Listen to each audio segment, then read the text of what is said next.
Bhogaishvarya Prashaktanam Daya Parikachesam Vyavasayatmika Buddhi Samodana Vidiyate. In the minds of those who are too attached to sense enjoyment and material opulence and who are bewildered by such things, the resolute determination for devotional service to the Supreme Lord does not take place. Krishna tells us exactly what most people don't want to hear. If you are attached to sense enjoyment and if you are going after material opulence, you cannot practice bhakti. This is one of the requirements. You cannot have both. You cannot have Bhogaishvarya Prasaktanam. You can't have both. Bhoga and Aishwarya. You cannot say, I want material enjoyment, Krishna, and I also pray you. That's not what. Oh, give me some wealth, Krishna. Please give me some wealth. Give me money. You let me strike lottery. I'll come every day to pray you. And once you get all the $1 million, oh Krishna, I have so many things to do. Where I have time for you? Right? That's how. So therefore, you cannot have your mind cannot be focused. It cannot be fixed. Therefore, samadhi means fixed mind. You cannot have samadhi. It will always be disturbed. So this is a very important verse. So you can understand. You should always read this so you know where you stand. You can always look at it and say, am I attached to some sense enjoyment? Am I attached to material things too much?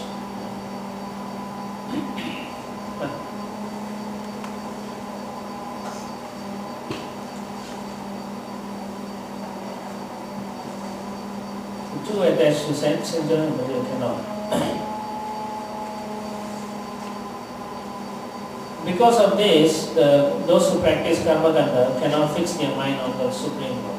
Because they are always bewildered by the attractive, flowery words of the Vedas. Oh, you can get this, you can get that opulent, this enjoyment. So they are like, wow, so nice, let's do some yamuna. That's the reason why you see many people cannot give up that things. And then they will say, oh, I do so many yamuna. I already do, oh, I know everything. That's an excuse. Because they don't want to surrender to Krishna. But the problem is they are the ones who will suffer in the long run.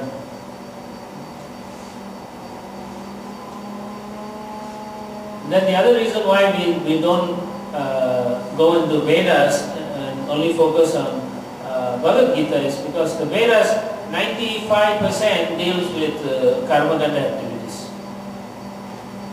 And then 5% it talks about upasana kanda. And then in the upasana kanda there's a section on bhakti. And that's another reason why Vyasadeva was not happy after writing all that down.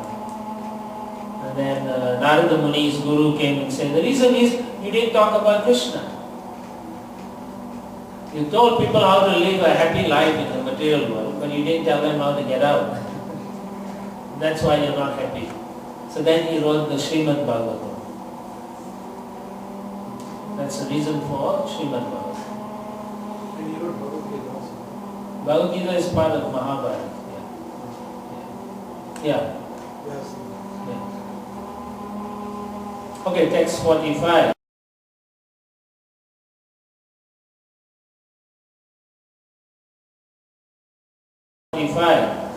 Traigunya Vishaya Veda Nishtraigunya Bhava-Arjuna Nirvando Nitya Sattvasto Niryogakshema Atmava. The Vedas deal mainly with the subject of the three modes of material nature. O Arjuna, become transcendental to these three modes. Be free from all dualities and from all anxieties for gain and safety, and be established in the self. So the Vedas, as I said, it's all on karma kanda. How to overcome this effect, how to overcome that effect, how to get a good wife, good husband, how to get opulence or all of that. It's basically material things. Nothing on, mainly on this material. So Arjuna is told to rise above these three modes, because if you're on the three modes, you're always going to be thinking, oh, this problem, that problem. So Nishtraya Guna Bhava Arjuna, rise above the modes. To rise above the modes means you are coming to the transcendental level. What are the three modes? Rajaguna, Sattvaguna, then Tamaguna. They are always affecting us, right? After you eat lunch, you are feeling tired, so your Tamaguna is strong. When you get up in the morning, you take shower, your Sattvaguna is strong. And when you go to office, you are running around, your Rajaguna is strong. So, but these are all gunas, and the guna means, you know what? Rope in Sanskrit. So this guna will tie you and keep you in. So if you are always succumbing to the gunas, then you are always trapped in this material. So he's telling, rise above these three modes. Don't let these modes affect your condition. Because he's affected now, he's thinking of family and that. So gunas can also, sometimes the more of goodness is strong, sometimes the more of passion is strong, sometimes the more of ignorance is strong. So but we have to train ourselves to control no matter what. And we control by having knowledge and purifying our intelligence.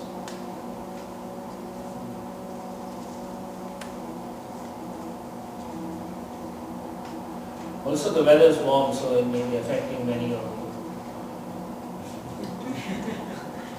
But you know, just tolerate a little bit more and then we can. And because this is a long chapter, if we don't finish it, carry on for too many days and then it makes up all. So that's why I'm trying to.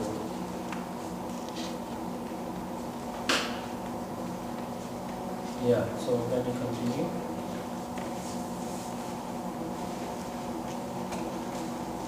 So the reason why Arjuna has been instructed this point is because he wants Arjuna to fight for the right reason, not for getting some glories, to be victorious or pleasure or heavenly pleasures also, but rather he should fight for Krishna only. That's the reason why he says rise above these three modes. And previously also Arjuna was saying, who's going to do this karma kanda, pinda and all those. So those are all rituals. So and they are only in the Vedas. So he says rise above that. Why are you still in that kind of mood? You should be thinking of what is good for the spirit soul, not worried about all these karma kanda activities. And the purport Srila Prabhupada writes, as long as the material body exists, there are actions and reactions in the material modes. One has to learn tolerance in the face of dualities such as happiness and distress, or cold and warmth, and by tolerating such dualities, become free from anxieties regarding gain and loss. So when you are tolerating that, you are situating yourself in transcendental. You're not affected by happiness or distress. You're like, oh, I'll still do what Krishna wants. So this transcendental position is achieved in full Krishna consciousness when one is fully dependent on the goodwill of Krishna. So it's a tough position, but by practice we can come to that position. No one can tomorrow become a pure devotee unless you are already finished in the previous life. In general, we have to work for this position, to please Krishna and then get that. So in the text 46, he concludes, Yavanata udapani sarvata samprutodake tavan sarveshu vedeshu brahmanasya vijanataha all purposes served by a small well can at once be served by a great reservoir of water. Similarly, all the purposes of the Vedas can be served to one who knows the purpose behind them. So that's a very nice point there.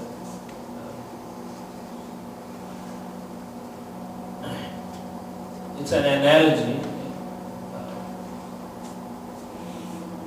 If you have a well, you're taking some water, right? And then you can use it for so many things. But if you have a big lake beside the well, then whatever you can use the well for, you can just go to the reservoir and do the same thing.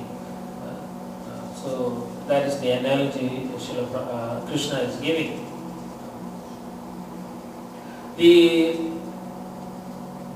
The highest purpose, perfectional stage in the Vedas, all purposes of Vedas, is actually to revive our Krishna consciousness.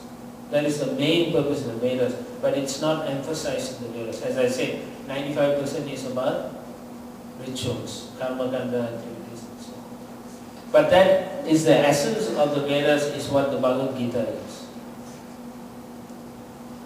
So you can understand where the Bhagavad Gita is coming from. It is telling you exactly what the purpose of the Vedas is.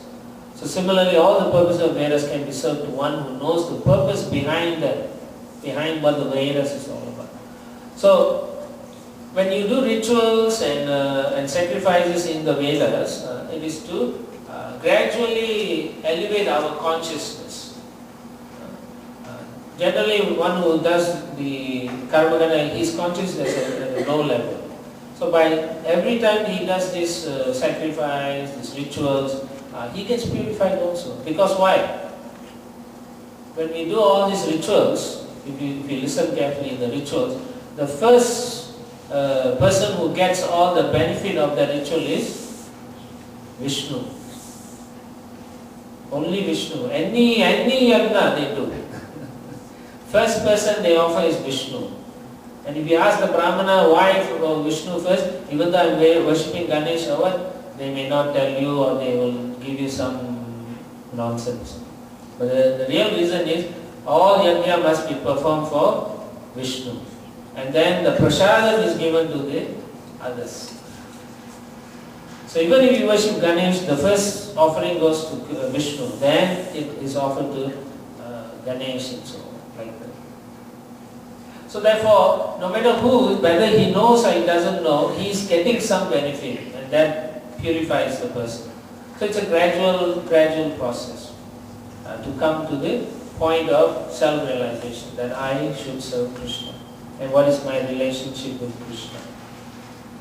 That it is an eternal part and parcel. I am an eternal part and parcel of Krishna. So therefore, this purpose behind the Vedas is to revive this eternal relationship, and that is the highest perfection. And one who knows this purpose knows the purpose of the Vedas.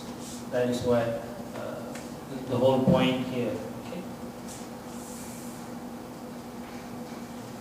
Again, do please read the purports, because I'm only giving a summary of those things. So you should read it to get more understanding.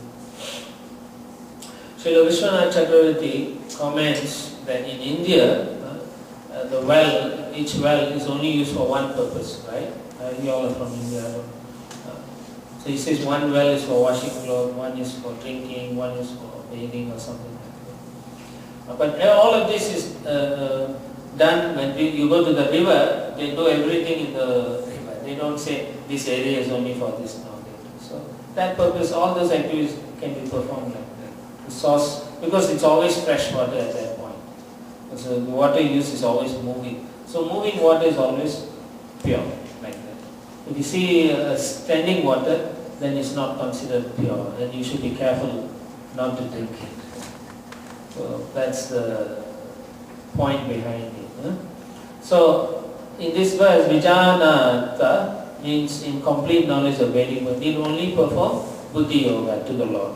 So that's by doing that, all the things from the Vedas is already in Krishna. So by serving Krishna, you get everything.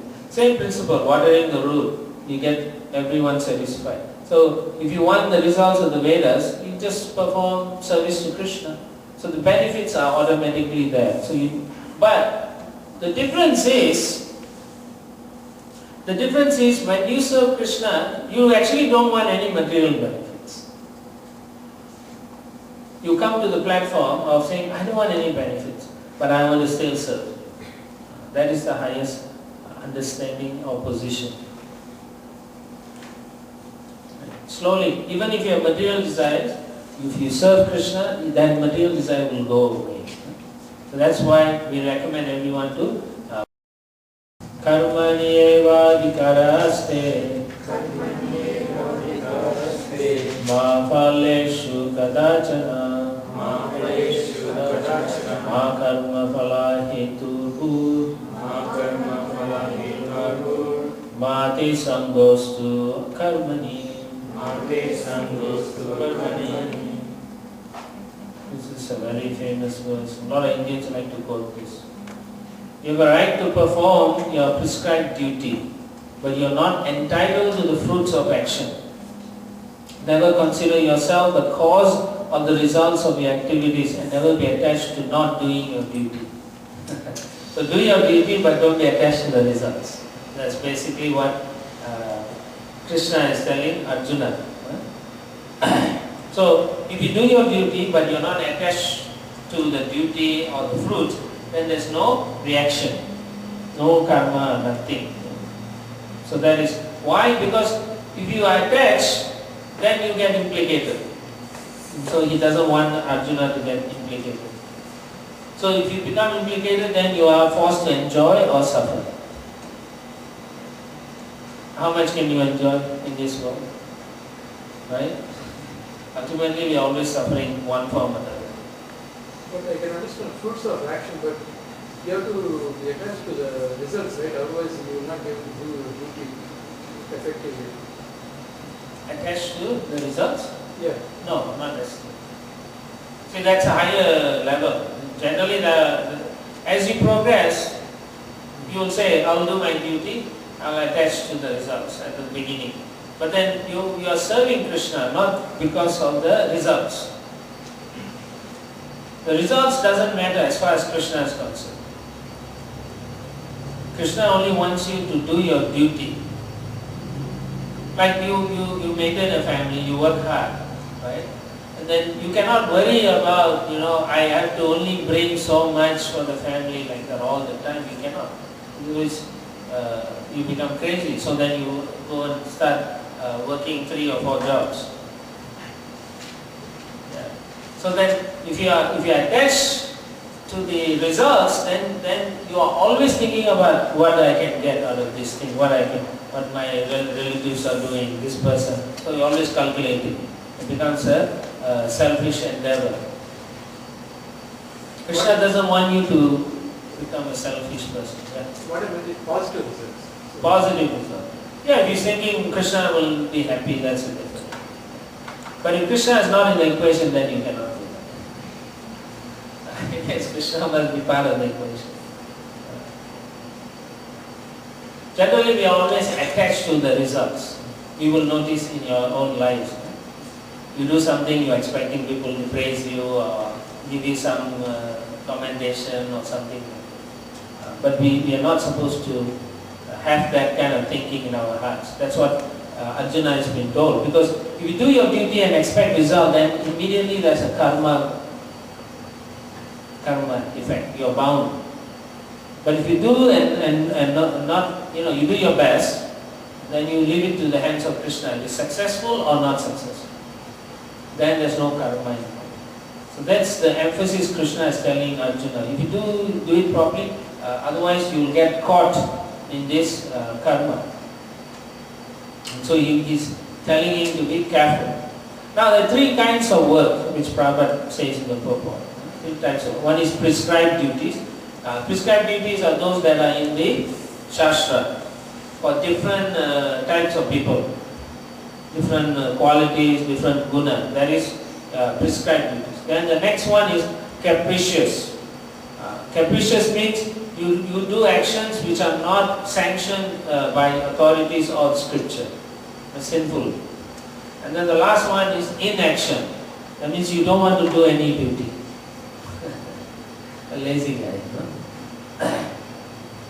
So there are these three types.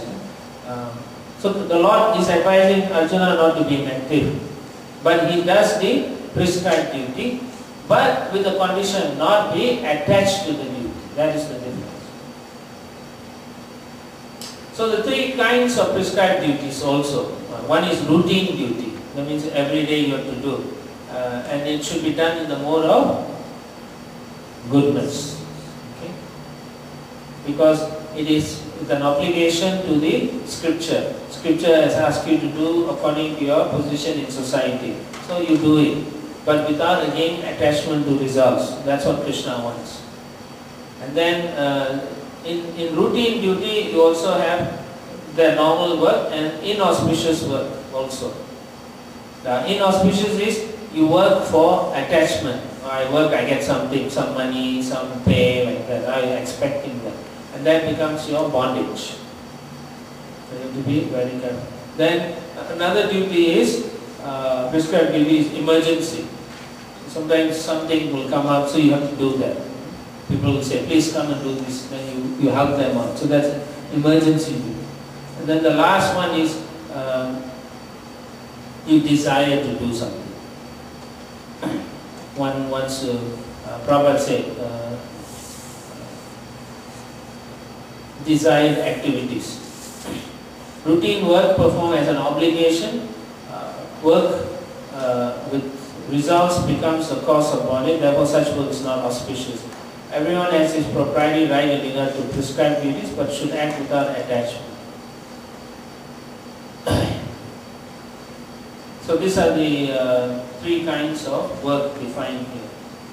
So what we should conclude is only auspicious part, the only auspicious part is one should do those duties but not attached to the results, because then it will lead to liberation. But on the other hand, if you are any attachment, whether it's positive or negative, oh I hate that, that's also attachment in a negative way. So you have to be careful. You can, every time when we say attachment, we think it's a positive, but negative attachment is also an attachment. So if you are supposed to do something or clean the toilet and then you say, I don't want to do this, why I have to do it? Again, there's a negative attachment. So that's also cause of bondage. Inaction, if you don't do your duty, is sinful. And then capricious, if you are doing sinful activities, it's sinful. So these are the conclusions of this text 47. Okay. We'll stop here because a lot of you are going into different realms.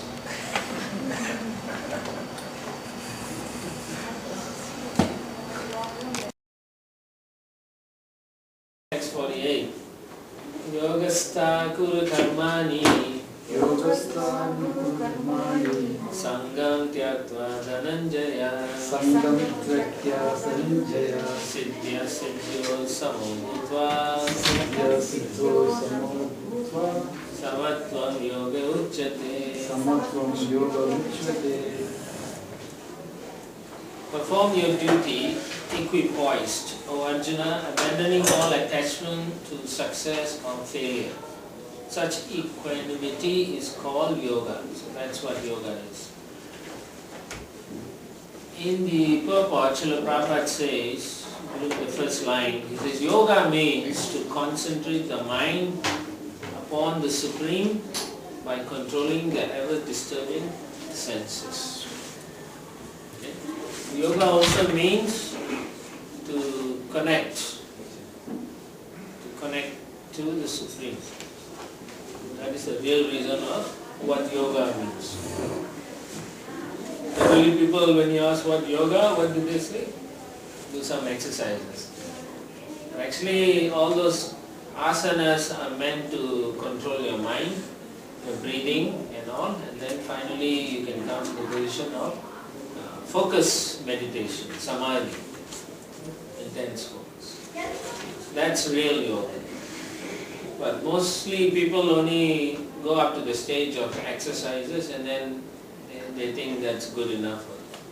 It does help in your health to some extent, but that is not the goal. Yoga is another method by which one can access the Supreme Person. So part of yoga is to be equipoised. So you can also analyze yourself how much equipoised you are in all your life, in your situation, in your life. You can see, am I equipoised? If not, then you know you have a long way to go. You need to control senses. Generally, you can only control your senses if you perform sadhana bhakti seriously. And I've been emphasizing about chanting rounds and so on. And you have to do two things so that you can control your senses. One is chanting, the other thing is service. If you simply chant, then you will only become a person who will talk philosophy but no substance. And if you just do only service, then you won't understand how to control your senses. You are always passionate to run around doing food, and you think that's okay. No. It's like a train station or a train going on a track. The train can't go on one track. It needs both the tracks to be stable. The same way, you need to chant and you also need to do service. So, the temple is a great opportunity to do a tremendous amount of services. There's a lot of things to do. You pick what you like to do and do, but if all of you do the same thing, then the other service, there's service to serve out prasadam, cleaning pots, clean the kitchen. This once a month you all can get together and say, I want to clean the temple room, or the kitchen, or the whole temple, or call the whole congregation, say, on such and such day we are going to do a big cleanup. Then all of you clean, and then at the end sit together and have a big feast. We have very nice exchanges like that.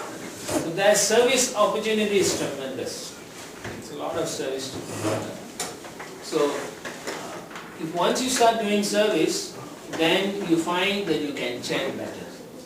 Chant nicely, chant more, chant with a sustained effort. That's the difference between not doing service or not chanting. If you don't chant, then you won't have the desire to serve. And if you don't serve, then you won't have the impetus to chant properly. So this must be there. So find your niche and then serve and chant. Very important. Then you'll find your senses are calmer.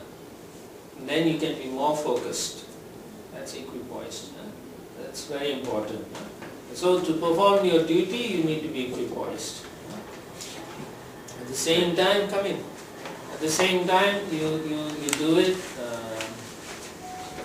without any worries about whether I will be successful or I will fail. I'm doing it as a service. That's the main thing. Abandoning all attachment to success. So a couple of lines down, then Prabhupada says, gain or victory are Krishna's concern. It is not Arjuna's concern. Okay? Arjuna is simply advised to act according to the dictation of Krishna. So same way, when you come to the temple, you do the service according to the authorities here. That's all. Just do your service. That's it. Whether it's successful or not is his problem. You do nicely and they say, oh, we didn't do, I did my best. Actually, even this applies even to outside too. Exactly. The whole your life, right? You do your Yes. things, you're dedicating it to Krishna, not worrying about it. Yes. Because Ultimately, that's what you're supposed to come to that stage. But you will notice in your own, because of our false ego, we all have that, it will pull us down. It will say, no, we don't need to. You want to be happy, not them. Don't worry about it. Where's the result? your mind will start thinking, calculating, right? And when you go buy shopping, it's become such a normal thing, right? You calculate immediately how much I'm saving, how much I'm losing, like that. So that's how society is. You grow up in such an environment, you're conditioned to thinking what I get or what I lose. So naturally you'll bring that kind of thinking in here, into the spiritual life also. So here Krishna is teaching Arjuna and invariably teaching all of us to, don't worry about this, do your service nicely. And you'll be satisfied. This gives you inner satisfaction. That's real pleasure actually. I did my best. Otherwise all of you will have some psychological problem. You have to go and take some medicine, all those what kinds of pills they give nowadays. Silosol, this, that. And then they'll say in the byline, well, in the bottom they say all this medication has liver problems, this heart problem and 10 million problems. But people want easy fixes, right? Yeah, that's our problem. Quick and easy. Yeah, pop a pill, right? Pop pill society now. No, actually, you have to go through difficulties to appreciate life itself. Otherwise, you don't understand what another person is going through. You can't develop empathy for anyone else. I think like the king and queens right now, they don't have difficulties, so there's no misery for them. Oh no, everybody is going through misery. I'm saying they don't realize. No, yeah, they may not realize true. Yeah, it is true. But our job is to, educate people, to show that, there's, as you say, it's always misery. There's no quick fix. There is a fix that is permanent fix, and that is Krishna consciousness. Everything else is just a temporary band-aid. Just a band-aid. So Arjuna simply advised to act according to the dictation of Krishna, who's the authority. The following of Krishna's dictation is real yoga. So you may be wondering, we're only chanting, is that yoga? Yeah, that is also because that's the order of Srila Prabhupada coming down to the disciplic succession.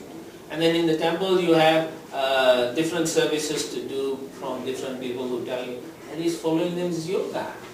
It's something we never think, Now you better think out of your box. This is also part of yoga. Because it allows someone, you are actually surrendering to someone, your ego to someone.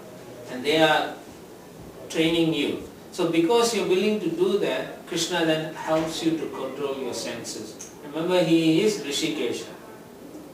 Okay? So when you surrender, Rishikesha will help you. So think like that and you won't have any problems doing service. Because your mood is, I want to get out of this situation. Somehow, by hook or by crook, I want to go back to spiritual world.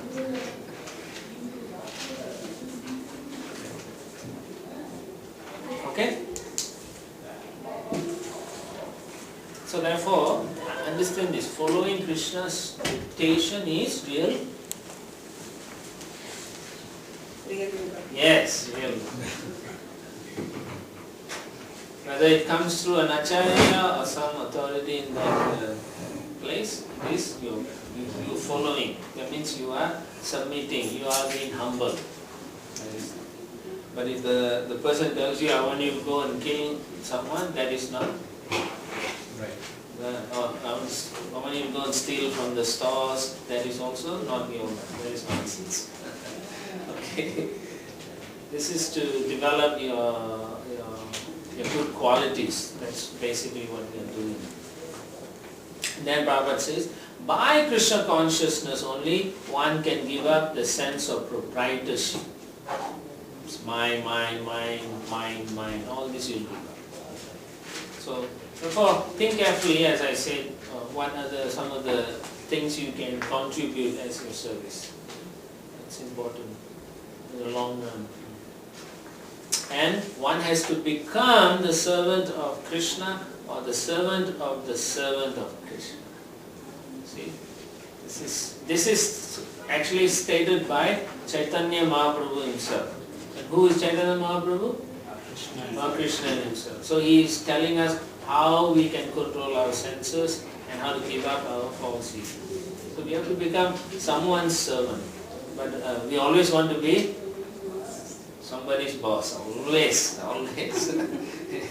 It's our disease. That's why we are stuck in this material world. Okay? Yeah. So if you really and truly all of you want to, become a better person, then you will heed this instruction. And take it to your heart. And then see how you can change over the next few months and years until you leave this body. That's very important. You will find a greater peace will come to you. Because the closer you get to Krishna, the more peaceful you will be. Nothing can waver you. Then you will be still like a candlelight, unwavering. Have you seen that? When a candlelight in a room, and you will think, is it really a lit or is it? And then you'll see suddenly it move. So that's how strong your mind can get, provided you follow the line, discipline, succession.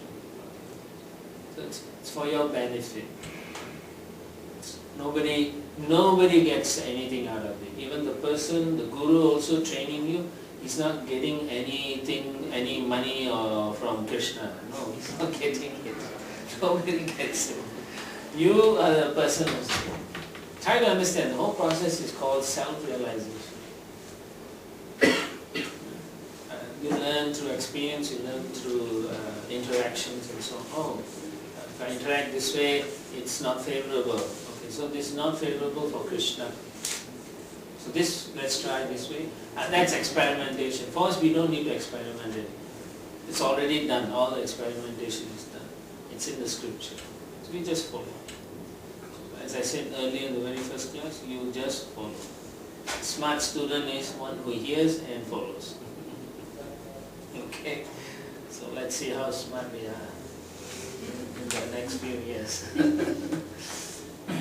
Okay? Yeah, so then for Arjuna, therefore, to fight for Krishna is the right thing to do. Okay? Because he pleased Krishna.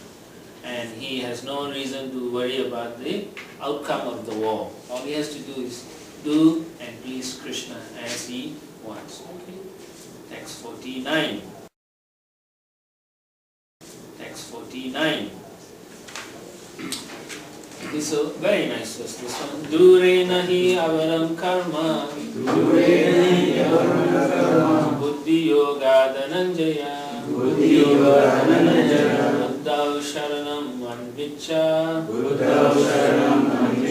krippana phalahetabaha. O Dhananjaya, keep all abominable activities far distant by devotional service. And in that consciousness, surrender unto the Lord. Those who want to enjoy the fruits of their work are misers. That's very nicely. So, anything that is not connected or is not favorable for Krishna consciousness is considered abominable. Anything is not related to Krishna activities is abominable. Why? It is taking you away from Krishna, spiritual world. So therefore, it's abominable. It's the worst. I mean, look at if you take your own body, for example, it is made up of what? Skin, muscle, bones, blood, semen, mucus, all the yucky things, stool, everything, it's all there. How can you be proud of such a thing? So then, if you want to only think about this existence, then it's not what we want. We don't want this kind of thing. Actually, we have a spiritual body, Satchidananda. It's full of bliss. Not all this temporary body, decaying body.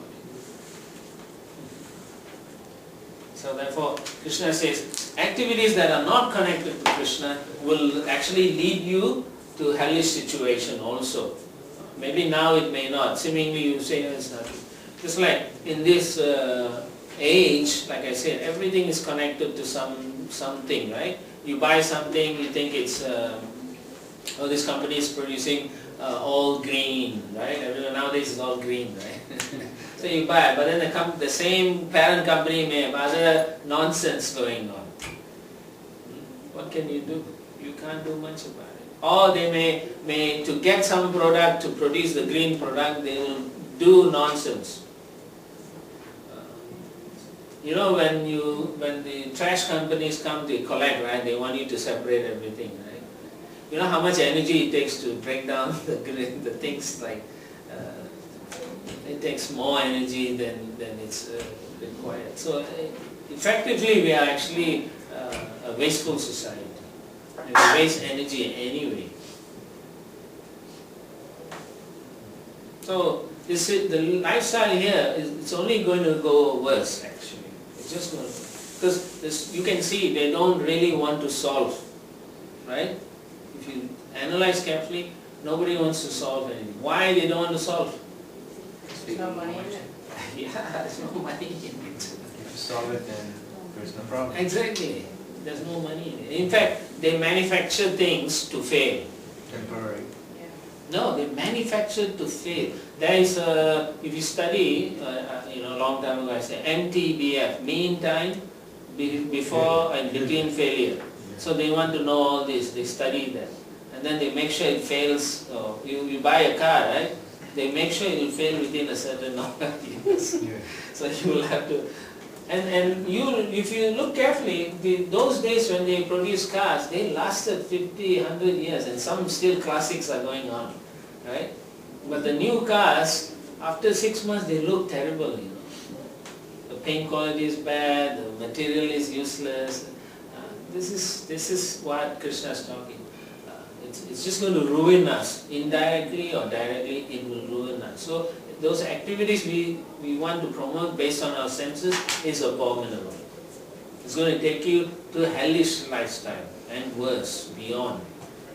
So Krishna says, keep those kind of activities far away. How? By doing Chanting and stuff. yeah, service and chanting. That means on a Sunday you can sit at home and watch what they have now. Figure 60 minutes. 60 minutes? No, what sports they have? Football? No, football's over, right? Baseball, Baseball. Basketball, baseball. And baseball. Yeah, so now then, they're so smart, right? They make sure after football is basketball or baseball, then after that is baseball or basketball. And then they make sure you're always stuck watching something. On TV and stuff. We call it, the TV, we call it the one-eyed monster. Yeah. So, it's just taking away all your life force. You're sitting there, you're dying like that. Useless media. You hardly get anything out of it these days. When I was a little kid, when I was going to primary school, I heard about Israel and Middle East war. It was a big deal in 1960s. Still going on. And then now in the mid-50s, Middle East war, okay. See, it didn't never change. In fact, nothing changed. In fact, more wars have cropped up. So you should be very intelligent. Don't let these people, they are always trying to cheat you. So be very intelligent. The only way you can be intelligent is if you practice Krishna consciousness. It will awaken your real intelligence. If you practice other things, it will dampen your real intelligence. It will make you become one of the sheep that follows. Or a lemming. You know what a lemming is?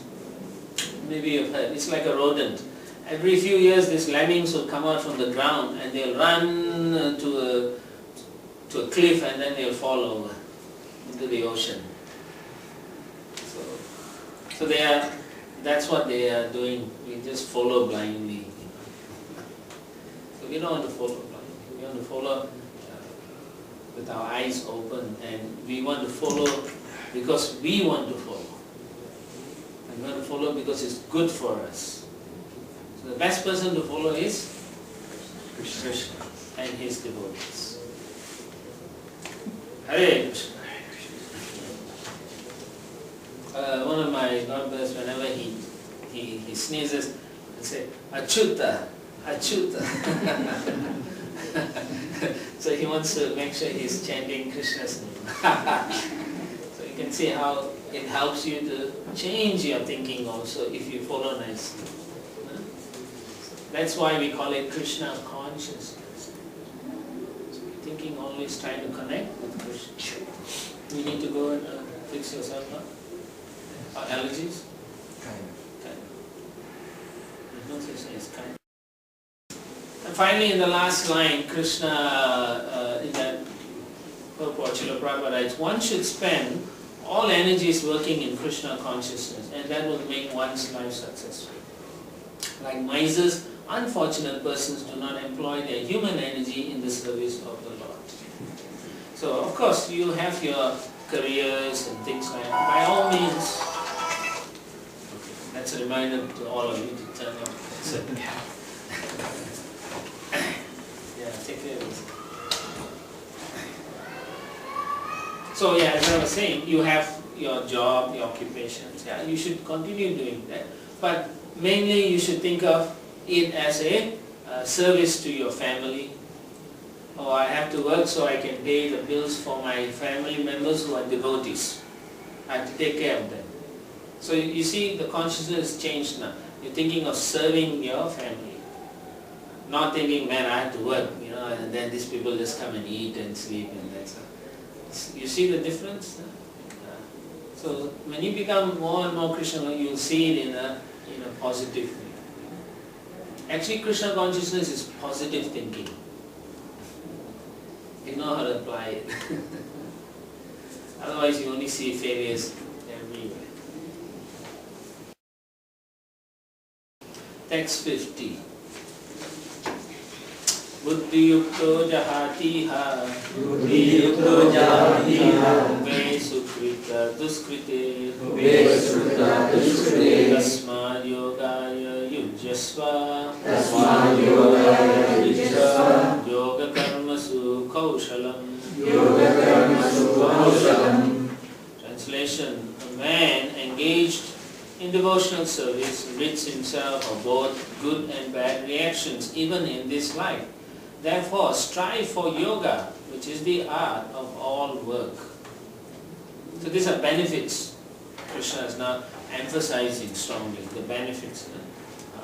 So he says, the art of all work is to perform devotional service. That means a combination of everything you're working for should come to serving Krishna. So, yeah, do what you need to do, your duty, taking care of family and all. It's necessary. Krishna didn't tell Arjuna not to quit his family, right? No, he didn't say that. He didn't say quit your job as a Kshatriya. In fact, he's telling him, get back to your job. So a lot of people think, oh, Krishna consciousness means to give up everything. Word for them, bull. It's not like that. So you can see, Krishna is very positive, but he's encouraging you.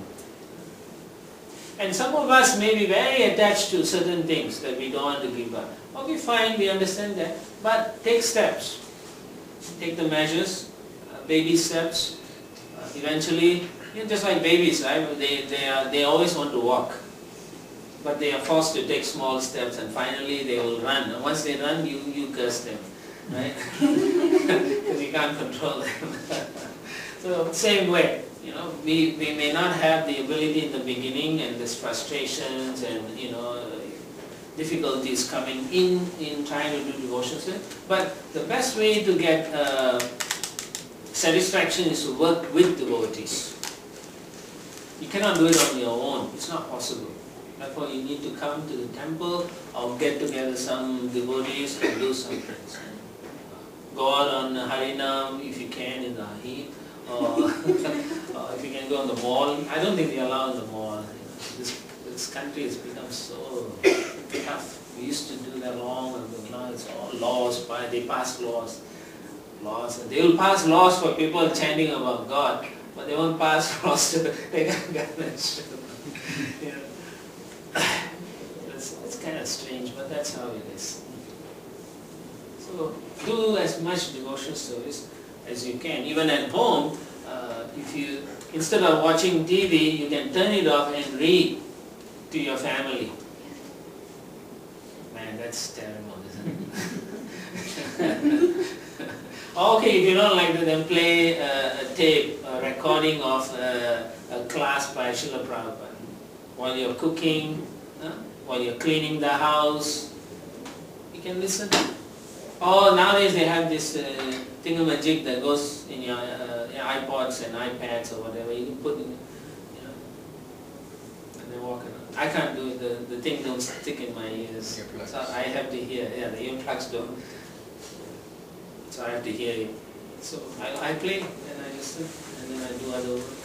Even when I'm just sitting, I'll just listen. Or when I'm doing service, I'll listen. So there's so many ways you can always perform your devotional thing. It's not like, oh, you can always ask the temple, do you need something? I'm going to such and such place, market. Do you some groceries? I can buy for you. It's cheaper there. We can say, just call and say I'm going. That is service. Krishna will say, wow, that's nice. How do you do when you're at work?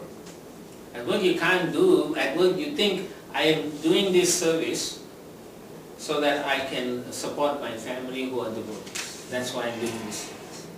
Once I'm done, I will focus more on Krishna and my duties. Okay. And in work, don't, I know some devotees who are so attached to doing the service. In work they cannot, so they start reading Bhagavad-Gita in the office. No, then you set bad example. Then they will say all Hare Krishnas are irresponsible. No, in work you do your best, you be the best. Then people will say Hare Krishna devotees are the best. Whether they are working or at the temple. You can see what I'm trying to say? Because Arjuna is the best warrior. So these are things you can understand simply by reading the Bhagavad Gita. Focusing and analyzing, contemplating about it and see how I can contribute. There's many ways each of you can contribute. It's an infinite number of contribution you can make.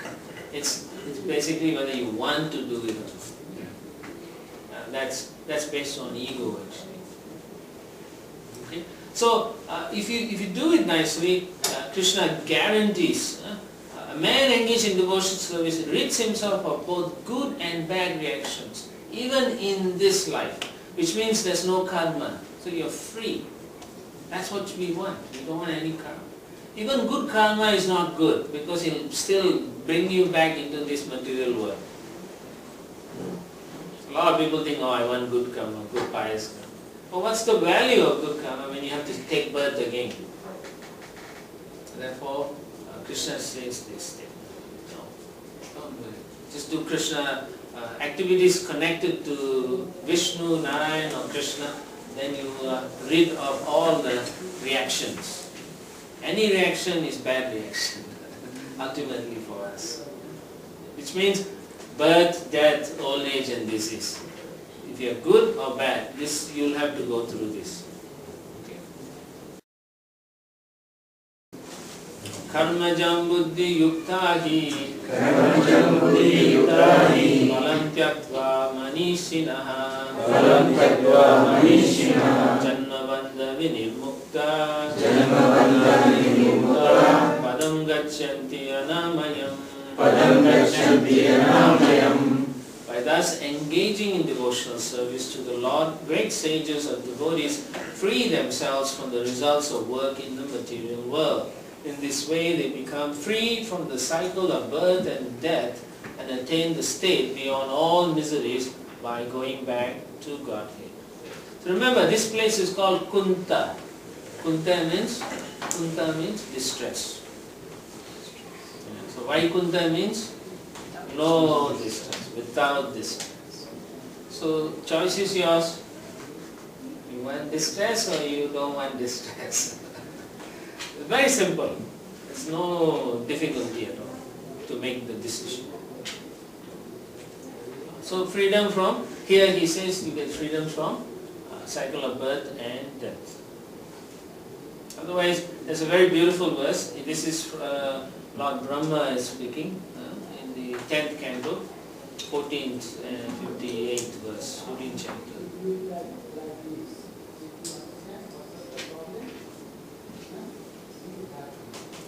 You can hear it. Okay, anyway. Samasritaye padapallavaplavam mahatpadam punya yasho mudare Vaham buddhi vatsa padam param padam padam padam yadvi padam natesham. One who has accepted the boat of the lotus feet of the Lord, who is the shelter of the cosmic manifestation and is famous as Mukunda, or the giver of Mukti. The ocean of the material world is like the water contained in a calf's footprint, Param Padam, or the place where there are no material miseries, or Vaikuntha is the goal, not the place where there is danger in every step of life. So it's very dangerous here, and you know that. Huh? Every now and then you see some problems, even in this big city of Phoenix, right? So if you are serving Krishna, then Krishna will protect you at all times. At all times He will protect you. So that's one of the benefits of serving Krishna. That's the only requirement basically, serving Krishna, right? Yeah. Serving Krishna means, what did I say? What does Krishna mean? Krishna includes? No. Krishna by name. Goddesses of origin, is that? Krishna includes Krishna, his avatar, his devotees, his paraphernalia, everything, the temple, everything. So, serving Krishna, you can't serve Him directly. So you have to serve, so you have to serve through the devotees. So do everything for Him. Yes. And that includes doing your duty also. Exactly. Doing your duty is also part of serving Him. Yeah. But doesn't mean that is the main thing. Main thing must be connected to Krishna. Chanting, you can connect directly. Yes, you can, but still you need to. So as I said, not just chanting, you have to do service also. Because you at this moment you can't chant 24/7, can you? 24 hours, no. Because your mind is. As soon as you start chanting, you are wondering what is happening in India. What is this, what Janata Party doing? That's how most Indian people talk. So that's useless. That means you are just going to go and take birth in that party or something. So, no, you have to come to a point where when you chant, you only hear the holy name. Then you are connecting to Krishna. And you can't do it on your own. You need the blessings of the devotees. So therefore you work with the devotees, serve with them. Yeah, like on Wednesday we have chanting time Together. Yeah. Nice. Vivekananda said, Manava Seve, Madhava Seva, right? So if we have somebody that is like serving Krishna also, right? No. Vivekananda doesn't know what he's talking. See, serving man doesn't serve God. But if you serve God, then you can serve the humanity. Just like, remember, if you water the leaves, you're not watering the tree. It's no benefit.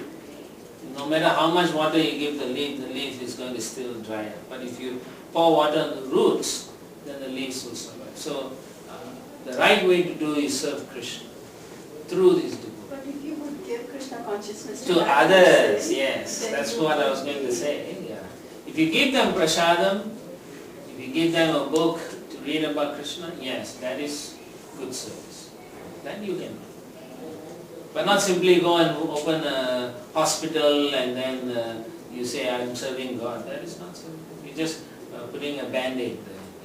What is the real problem people are suffering from? Misidentification. So instead of doing that, if you educate, open a school, educate About Krishna, yes. that's good service. Yes, that's service. Even this case also, like opening a hospital with Swami Vivekananda, he is also a great personality. He had a point what he wanted to convey. Okay, maybe his focus wasn't just Krishna. He was trying to help people. Who is people? Like creation of Krishna. way, helping people, that way we're indirectly serving or helping Krishna's creation, right? Yeah, but the point is, no point doing a band-aid. If you don't tell people they are spirit soul and they are connected to Krishna, whatever you do, they're still going to come back taking birth and suffering again. That's not a good solution, right? If you have a good solution and a not so good solution to give, offer someone, what would you give them? The best solution, no? But in the pyramid of life, Prabhu, the bottommost pyramid, if they are suffering and they don't even have one meal a day. Okay, that you're talking about Maslow's hierarchy and so on, right? Yeah. Yeah. So for those that, who are in need. that is different, okay? But if you want to give them the basic things like food, give them prasadam. Right. That's connecting to Krishna. Must connect to Krishna. So when it comes to the social service, Yes. people are in need, Yes. helping them out. Yes. So you do it as a Basic devotee. things that- You do it as a devotee. Yes, we are doing it as a devotee. Yes, we are then just it's taking care of the other then, people. yeah. So when you give prasadam to people, you tell them chant Hare Krishna. Then they'll chant, then you give them. They don't chant, That's how you do it, Hare Krishna. they say Hare Krishna, Yeah. but they don't, They don't do anything. no, they take the prasadam. Yeah, that's okay. Take prasadam. But you can do all these things. Even in the temple, you can tell them. Okay, next say Hare Krishna. If you are happy, they will say it. But if you are faced with say Hare Krishna, who will say this? Right? So, yeah. So think positively. There's so many ways you can give people Krishna consciousness. Many people think they are helping, but actually it's band-aid. Like for example, you feel people are suffering and then you give them meat because they can't eat. Meat and meat, right? So what are you actually giving them? Drugs. Sinful thing, you're increasing bad karma and hellish. Therefore, it's important to connect to Krishna. It's very important. So that's why I want you all to understand this basic thing, so that next time it will never occur to you about this is good or that. Immediately you know, is it connected to Krishna? Immediately you will know. See, we are trying to train you to think like Srila Prabhupada. You understand? We don't want to train you to think like Vivekananda or Dhananda, Ananda, whatever. Okay, we just want you to think like Srila Prabhupada. And he had so much compassion. And he has got food distribution centers, food for life we call it. It's prasadam only. So think like that. They try to think, always think first. And even if you think something is good, find out what is behind. You can do some research about certain company or certain people. You'll find out whether they are good or they are not doing good. Yeah, but we're not saying they shouldn't do welfare services also. It's good what they are doing, but they are not helping them eternally. They are not helping. That's what we are saying. There's a higher service and there's just secondary principles. Most people only want to do the secondary principles, just band-aids. But then the primary principle, most people forget. They don't even know what it is. So as devotees, you should I understand. think that's because if I'm doing that secondary, I'm going to do it. He's going to do it too. He's going to do it because they don't know. Mhm. They don't know the primary. Yeah, that's my point. Yeah. So you're learning now what is the primary thing. And you see, can we connect those activities with the primary goal? And it is doable. You just have to spend some time thinking about it. Okay? So let's continue. Thanks. 52. Yeah.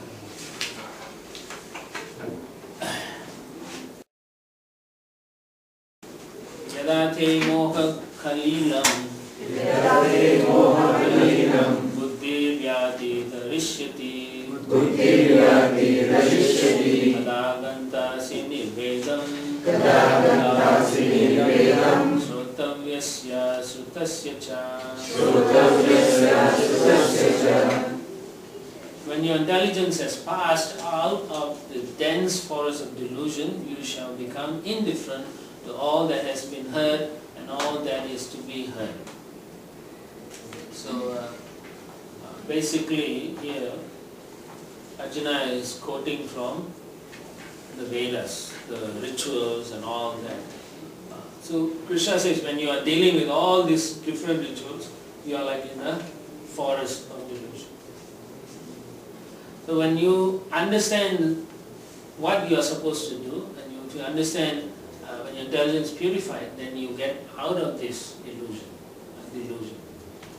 And then you don't get worried about, I heard you do this sacrifice, I heard you do that sacrifice, ritual is good for you, it's good for you, right? Sometimes people take up Krishna consciousness, then someone will say, oh, you know, if you do this ritual, like if you do this Hanuman thingy, then you get this blessing, you do that. But actually, where is Hanuman getting his power from? Krishna. From his superior, who is Ram, and Ram is now different from Krishna. So he's getting it from Krishna. So if you are worshipping Krishna, then why you have to worship Hanuman? A lot of people have this conception. So one of the things is, when you start worshipping someone, you put them in the same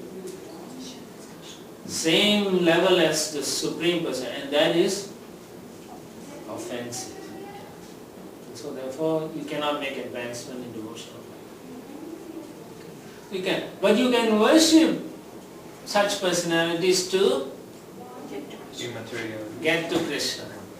Please bless me so that I may be a good devotee of Ram, good devotee of Krishna, like that. Yes, you can pray for them, but don't pray for them to say, oh, you give me this, you give me that. Because ultimately, who's the provider? Aham sarvasya prabhu matta sarvam pravartate. I am the one who's giving everything, Krishna tells Arjuna. Don't misunderstand this, Arjuna. I am the source of everything. Bhaktaram yagitav sarva loka maheshwaram. No other, he is sarva loka maheshwaram. So, he makes it very clear in the Bhagavad Gita. But of course, people who don't like to worship, they will jumble and change. So there are now a lot of, I've heard from a friend of mine, in India they've come up with their own Bhagavad Gita for Devi Bhagavad Gita. And they have Devi Bhagavatam. So everything they change to Devi is talking. Durga Devi talking.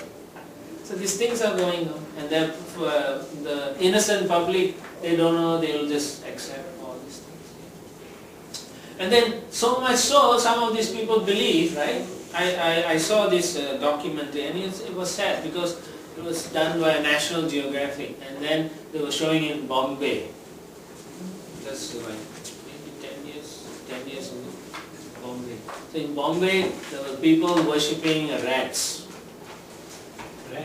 Rats. Yes. But we don't worship rats. No, this one they show. This is documented. So they are all worshipping rats. And the rats were running away, they are offering milk and then huh? I've seen it. You've seen that, right? See, this is what happens. Totally, screwed up. But in India's life, somebody show him magic, he's God. Exactly. You show magic. So you go and take your torchlight and then say light, you're God. If one person does it and if it's been documented in Spain, that doesn't mean that it's happening there. No, they show quite a lot of places. I lived in Bombay for 20. Yeah, but then you didn't go to those places. These guys should be. Also, you have to know, when they do documentary, they'll go and search the whole city. They'll find every nook and cranny, all the worst places to show. Isn't it? They depict India as very low class, but actually, if you go to India, you'll see it's not that bad. Exactly, that's what my point was. Yeah. It's really not that bad what's happening. One or two people might be doing it, and they just document. No, it's not one or two people. It's a massive crowd. Actually, in India, everything is a massive crowd. It's beautiful then. Yeah. I think nothing. they do think that Ganesh has a mouse. Right? Yes, that's why they Ganesh is born. But, Yeah. but the thing is, they offer the milk and then they drink the milk, and so the city was going nuts about it. You know, it spreads disease. I want to see that document. Maybe in YouTube you can find it. Yeah, Right. you look at it. A few years ago. Yeah. You know about it. Yeah. It's a following. People follow. Like he said, you know, if someone shows some ashes, then they'll think you're God. Yeah, very well. The Prabhu's name, he passed away. That's what he was doing. The ashes show ashes. And he's got a big following. Yeah. People not. Like they say, right? Dust to dust, ashes to ashes. So he also went. But I yes. think people are trying to overcome their pain, so this is Yes. Misery. misery. So that's so Krishna is saying, all these are always there, and if you want some ritual, you can find in this world. If you want something you never heard about, you have to do this ritual, you'll find someone in India will say, I'll do it for you. But you have to pay me so many rupees. Then you'll see people give up and give the rupees, right? And as you said, because they have no other way to get rid of it. I remember also people, when they get disease, they're terminal, and they want to leave, so they will travel all over the world for cure. Anywhere for miracle cure, and so they try everything, and eventually at the end they still die. So that's what Krishna is telling us. Don't depend on all these things. Depend on Krishna. Depend on Krishna. So understand the devotional service, we shouldn't worry about all the other rituals. Don't worry about the rituals.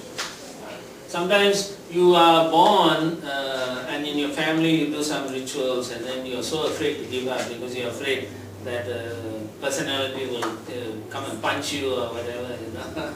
Right? You grow up like that. But Krishna is assuring us, don't worry. That's why he says, Sarva Dharma Parityaja.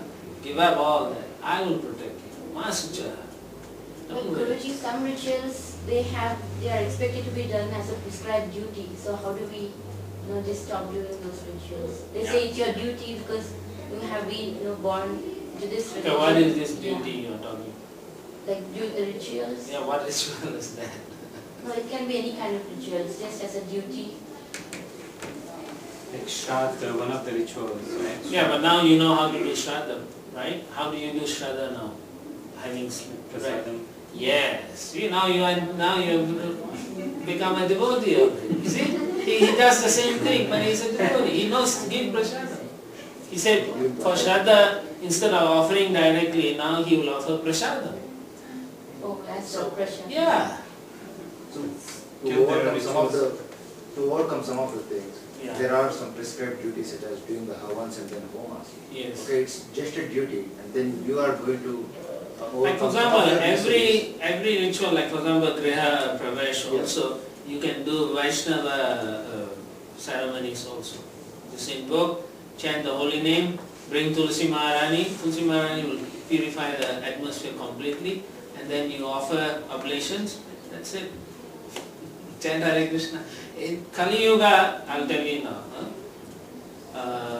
Harinama, Harinama, Harinama, Vaikevalam, Kalo Nasteva, Nasteva, Nasteva, Gatibhya. In Kali Yuga, all the other rituals actually has not as much potency anymore. The only potency, the only way to get out of this cycle in birth and death is through Harinam, Harinam, Harinam. It says 3 times. Why? Because In that programming. still don't get it. So all the scriptures say that there are some samskaras that you Yes, have to go yes, through. yes. But there is also Vaishnava samskaras. But those are nonetheless, they are still samskaras. There are Some people have samskaras. to go through those things. Yes, but you have to see, time, place and circumstances. Yeah. Those class of Brahmanas don't exist anymore. Right? Those now Brahmanas all are not Brahmanas. When I was growing up, this guy calls himself Brahmana, but then we walk behind his house, we will find fish bones and this and that. There are lots of business brahmanas. And now they say, you pay me, then I'll do this ritual. It's a business. Brahmanas are not supposed to take anything.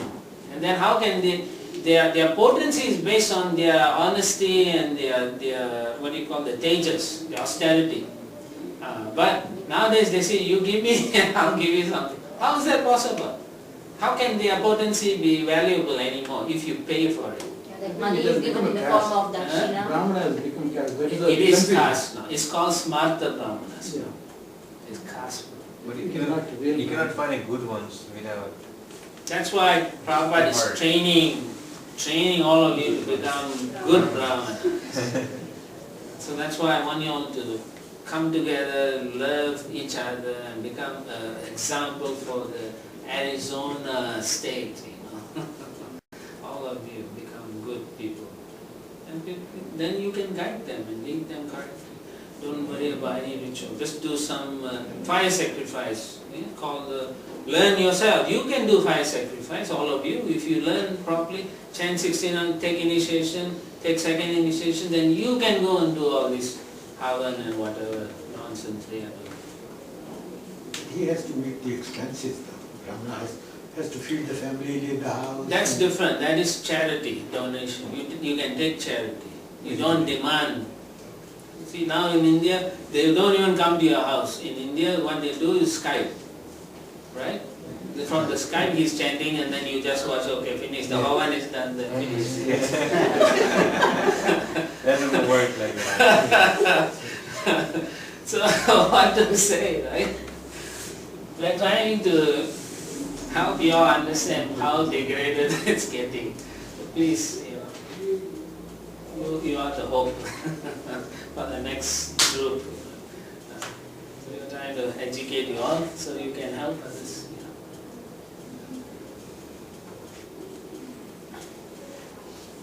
Yeah. Okay, so we'll. Even if you say your family wanted you to do, okay, you do the ritual, but know that it should be connected to Lord Krishna. And then so make sure if the guy does the ritual, he will chant Hare Krishna. mantra, yes. 3 times. Yeah, otherwise the ritual is useless. I'll tell you now. All rituals are in a way connected to the God. It is supposed to be, but the guy who's doing it, how qualified he is. Yeah, So what is the connection? So therefore you make the person chant some kirtan. You say, I want kirtan after you do your homework. Like all these rituals, they are offered to Lord Yes. Krishna. Actually, this age, this age the yagna is called Sankirtan yagna. Sankirtan yagna. What does that mean? Chant the holy name. Yeah. So it That must, itself is a yajna. yes. Before the- Therefore you don't need all this attention. So you are getting so smart now. So if you're chanting every day, that's you doing. Huh? Yeah, exactly. Yes. Everyone has to do this yagna, daily yagna. In those days, they used to do big fire sacrifice.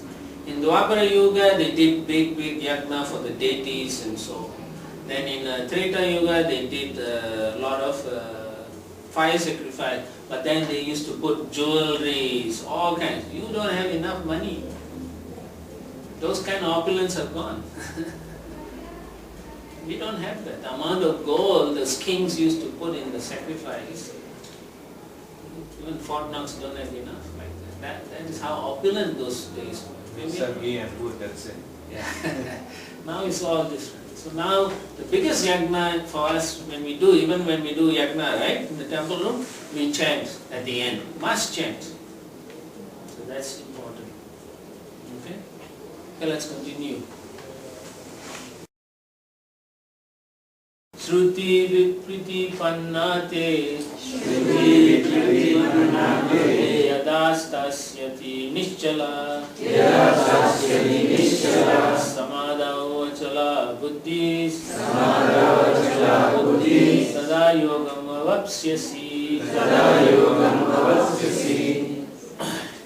Translation: when your mind is no longer disturbed by the flowery languages of the Vedas, and when it remains fixed in the trance of self-realization, then you will have attained the divine consciousness. So same thing. when you're not bewildered by what the Veda says, do this, do that, you'll get this, you'll get that, you're not, then you know the real thing is to worship Krishna, do Sankirtan Yagna like that. Then you will be a good person, good devotee. So then Arjuna understands, oh okay, this is what I have to do. He's very intelligent. You must understand, how long was Gita spoken for? 45 minutes. So, okay, some people say 45 minutes, some people say an hour, something like that. So then Arjuna already is purified. We will need our whole lifetime to come to that position. So therefore he is asking the next question.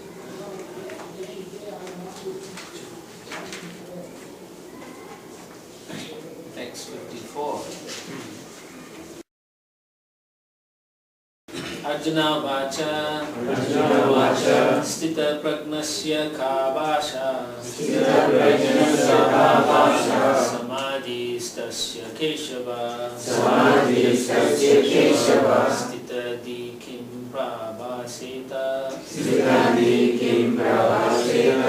Kim masita vrajate kim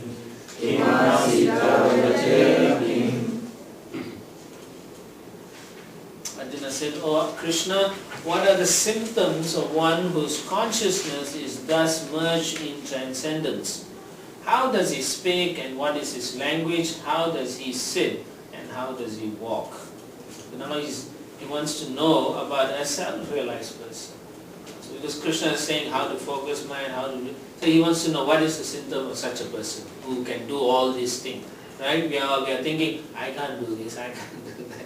So okay, let's say someone who can do everything. How does he, what is his thing?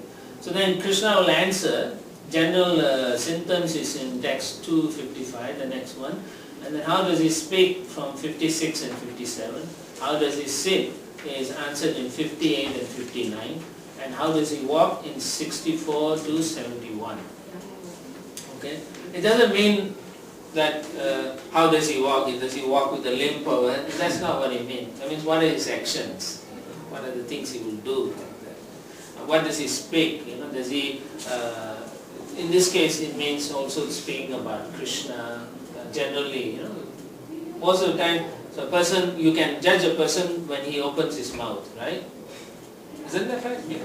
So that's a fact. So the same way here also. What's his focus on? What does he do? What's his intentions and so on? These are some of the things, the symptoms that Arjuna wants to know. So that personalities we call is Stita Prajna person. That means he is in stage of Samadhi, always focused, self-realized. Symptoms of one who's acting in yoga, bhakti yoga. Okay? So he wants to recognize. So the first question, how is one who is transcendently situated described? Stita Prajna. What are his characteristics? Krishna answers this in the text 55, as I said. And there's also some internal meaning to each of these also. So we'll look at that also. Shri Bhagavan Vacha Rajahati Yada Kaman Sarvan Partha Manogatan Atmani Yavatmana Tushtaha Sita Prajna Stadochyate. The Supreme Personality of Godhead said, "O Partha, when a man gives up all varieties of desire for sense gratification which arise from mental concoction, and when his mind, thus purified, finds satisfaction in the self alone, then he is said to be in pure transcendental consciousness." So this is a general description. And then he will go and answer each question separately. Now remember, you cannot artificially control your senses. It doesn't work. The best way to control senses is through devotional service. It really helps. You cannot just lock yourself in a room and say, oh, my senses are under control. 10 minutes later you are out. But if you do devotion service, then your mind gets focused, concentrated, and then you will not be disturbed by anything. It is a fact, it really works. But you must want it to work. You cannot chant and watch TV. It doesn't work. Not two things at one time. Yeah, you can't do that. You have to do chanting separate, then you... And also after chanting you go watch TV, also not. It's like elephant taking a bath. Have you seen elephant take bath? It takes bath and when it come out, it throw the sand all over its body.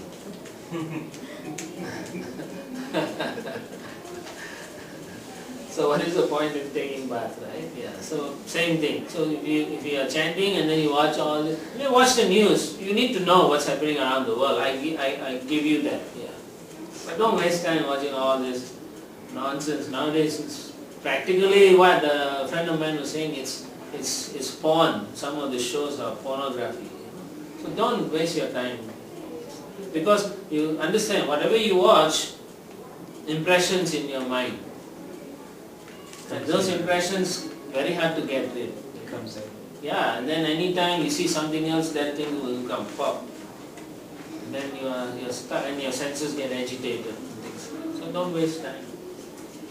So therefore, artificially, we don't want to control the senses.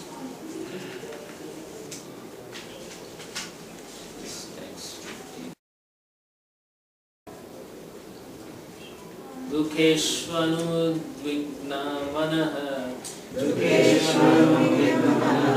Sukeshu vigata spriha Vitaraga vaya krodha Stitadir muniruchyate. One who is not disturbed in mind, even amidst the threefold miseries, or elated when there is happiness, and who is free from attachment, fear and anger, is called a sage of steady mind. So now you can look at yourself. Wow. You can make a list and say, okay, am I disturbed or not disturbed in my mind? What are the threefold miseries? No. Through nature, through your own self and through others. Yes. Adi Devika, Adi Atmika, Adi Bhautika. Adi Devika is natural consequences like a hurricane or tornado. What comes here? Tornado? Right. Nothing comes in. Dust storm. Sun. Haboob. Kabul. Haboob. Yeah, last year's Haboob. Sandstorm. Sandstorm. Heat and dust storms and so on. Okay. So still it's going to give you misery. So that's one of the Krishna's protecting us. Yeah.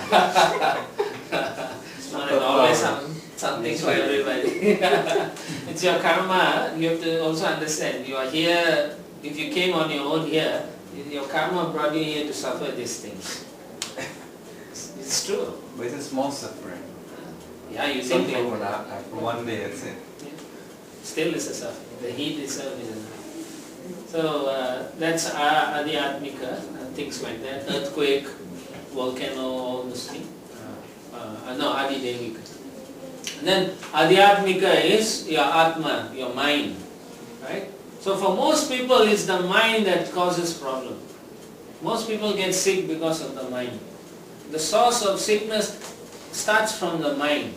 Once your mind is disturbed, that disturbance vibrates all through your body, and then you think about it, you cry about it, finally you go and go to the mental institution. So mind, if you can keep your mind peaceful, then a lot of things will be solved. A lot of things. Practically all the problems in life comes from your mind getting disturbed.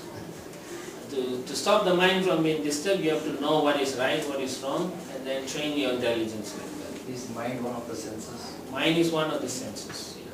Mind is the sixth sense. Manaha sasthanindriyani prakriti sthani karshati. Krishna says. So it's one of the senses. 6. So one who's not disturbed in the mind. So that is Adhyatmika, the body disturbance. And then Adhibhautika. Adhibhautika is other living entities, including your family members. Okay? They come to your home, right? Your relatives will come and say, this is not clean, I don't like the way you cook, I don't like this, your house is not clean, this, that, and this. And unnecessarily they cause problems. Yeah. But then your mind goes. And then your mind then gets kaput, and then you get sick and disturbed. So it's like that. Or the insects. In the night you sleep, the mosquito comes, then you can't sleep. That's also Adhibhautika. Or cockroaches, like that. All these are Adhibhautika animals. Or some coyote or dogs barking outside your house, like that. In the middle of the night, you come late, you can't sleep. All these are disturbances. So, Correct question. yes. So somebody says something bad to you. It is also a How do disturbance. you don't take it? How do you don't take it? Say Hare Krishna. Okay, there's many ways. It depends on how strong you have trained yourself to be. If you are not trained, first thing is you will react. You're going to react. Like a dog. Yes, you will react immediately. But if you are trained, you won't react and you will be thoughtful about it. Then you'll think, this person said this. There are many ways to think about it. You can say, he's saying it because I must have done something wrong to him. But to think like that is very difficult. But you need to train to think that, okay, this is my karma. He's giving it to me. That's very difficult. That's a stitogram. Yeah. So you have to think, first, or the other way you can think is apologize immediately. I am so sorry. And then take, please, I want to ask for your forgiveness, and you pay obeisance. If you can do that, immediately all your mind will be at peace. Even if you are not at fault. Even if you are not at fault. Just be a servant. Yes, he has understood. So, what you are saying is you react differently. Yes, exactly. You react the other way that they expect you to react.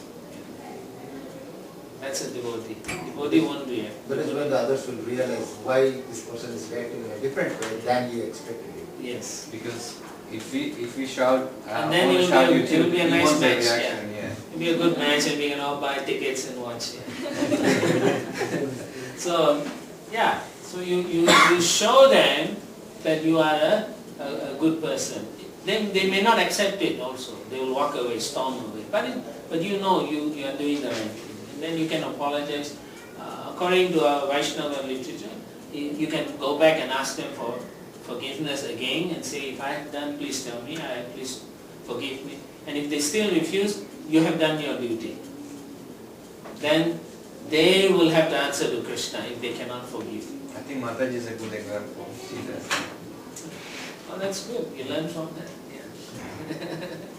Yeah, so that's good. Yeah, we all should learn the good things of what Krishna wants us to do. And remember, in Kali Yuga, if you wish someone bad, it's not good for you. But if you wish someone good, their good qualities will come to you also. That's good, isn't it? Yeah. So therefore, you always wish good for people. But in the previous yuga, if you think bad, that's it, you get it, reaction. Yes, boom, lightning strike. Like that. So this is a good thing to do, always think good of everyone. Okay, alright, even if you don't like them, but you find something good in them, think, oh, this person is a good cleaner. There's a story by Bhaktisiddhanta Saraswati Thakur. In his ashram, he had many brahmacharis, sannyasis and so on. So they had a cook. The cook was very strict. So he would chastise everybody, but then he would cook and feed them. So one day he passed away, he died. So then they all got together to, eulogy and talk. So everybody was complaining, he shouted at me, he did this, that. And then finally Bhaktisiddhanta Maharaj came. he stood at the door and the occupier. He said he had one good quality. He always wore a clean dhoti. So that means we should always see the good in a positive aspect. So it's very important. Because if you think positively about everyone, you become positive in life also. Because now even if a person is like 99% good, they see that one person. Bad thing, right? Yeah. For example, if you wear a nice sari, a silk white sari, and then you have one dot there, and all the other ladies will come and say, you know, you have a dot there. Yeah. Right. None of the ladies will tell you such a beautiful sari. They want to see the bad part first. I think that is a human nature, right? You know, people. No. People, It's a a, lot of people. That's what. it is conditioning. Training. Yeah. They were Yeah, just the way it's a they were condition. trained. We've been conditioned to do this, finding faults.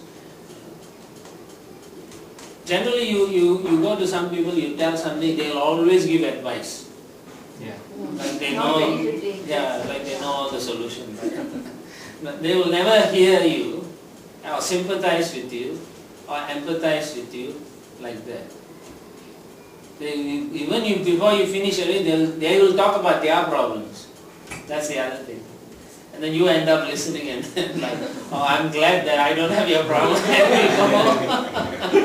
That is one way to solve your problem. Yes. Right? You think the other way, you come back happy. That's why I'm saying you come back, okay, I'm okay. But if you have a problem and if you give a good advice, Yeah. that's good stuff. That's good stuff. You try your best to give your best, and you can always put a disclaimer and say, now this is what I feel you can do, but you can go and ask others. Don't take it for, this may have worked for me. So Sthita Pragya is a person who is not disturbed at all. So you can see where you are at this moment. Hopefully in the next few months or years you can come to some qualities that are described here. That you can see the good in everyone, at least some good. In the beginning no good, then now some good, then later on all good. Okay? Develop those qualities, because to go back to the spiritual world you must see all good, all as Krishna's part and parcel. You must see like that.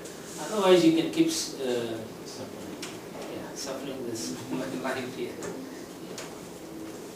And then free from attachment, all the material attachment, free from fear of having a relationship, anger of spiritual solutions not working for you, things like that. People are like that.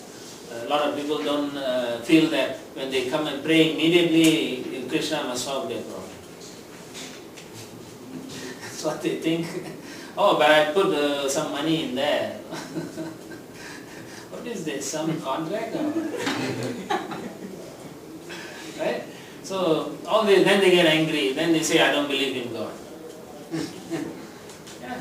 A lot of people say they don't, because it didn't happen to them. But they can't see the greater picture. The Lord works in many ways. Sometimes the Lord works through someone else. There's a Christian story I'll tell you. It's interesting because you can appreciate. There was a priest who was in an island, and then there was a big storm, and so the island got flooding. So and all the people were living in boats and so on. So then they said, "Come, let's go." Then he said, "No, I will wait for my Lord. He will save me." So then after a while, some police boats came, and then they said, come, they said the water level is going to rise. He said, "No, my Lord will save me." So he goes, "Oh Lord, save me." So then a helicopter came. Last, the water is rising, and he is alone, all alone. Then they saying, grab the ropes, grab the rope. He said, no, my Lord will save me. So then chopper went away. And finally he drowned. So he went to the pearly gates, right?